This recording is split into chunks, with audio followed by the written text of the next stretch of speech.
At the core of most anxiety is a fear or a concern. I'm not going to say all.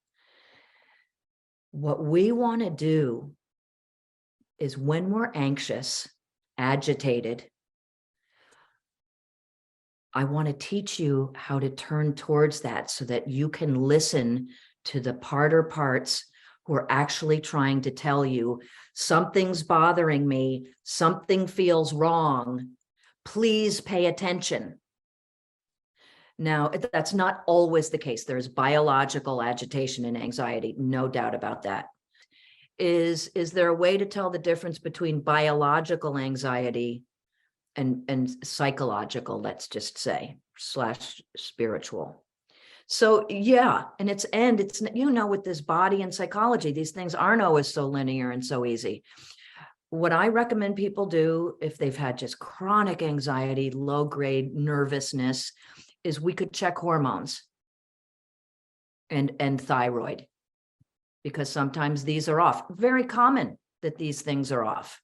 I don't mean to infer that everything is psychological, because it's not.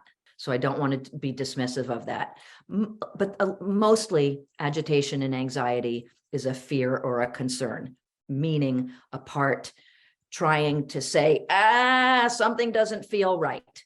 And there's all these gradations of it. I'm exaggerating. Sometimes it's a low grade. Yeah, something's just bothering me. I've got a low grade. I always feel nervous. A lot of people say, I always feel nervous.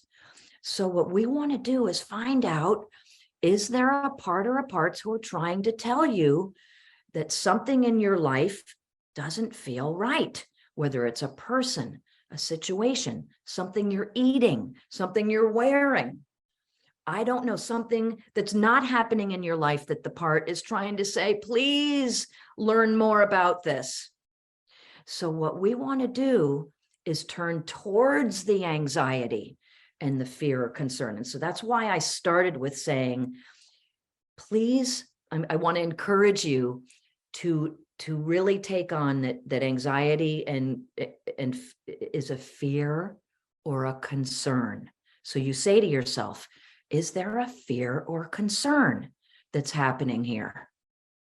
I want you to be saying that to yourself almost immediately. Oh, I find myself always kind of nervous. Okay, is there a fear or concern? Get curious. So you want to see, so what we want to land on is if something like, oh yeah, I'm nervous, I've got a presentation, I just started a new business, I've got it, you find something that's a valid concern. That can usually relax the parts.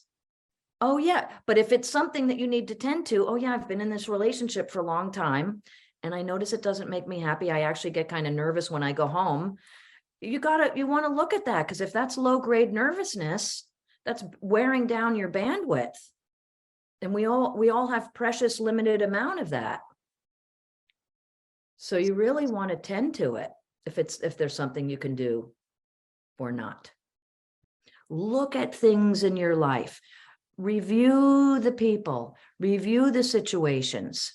So sometimes it's not so easy. Sometimes you have a job where there's a person or a boss where it's like, you got to stay in that job. Well, we're going to find out more about what's happening for you with that person. We're going to keep unpacking these things, and I'm going to teach you how to do that more and more. Right now, we're planting a seed for you to be more and more aware of fears and concerns.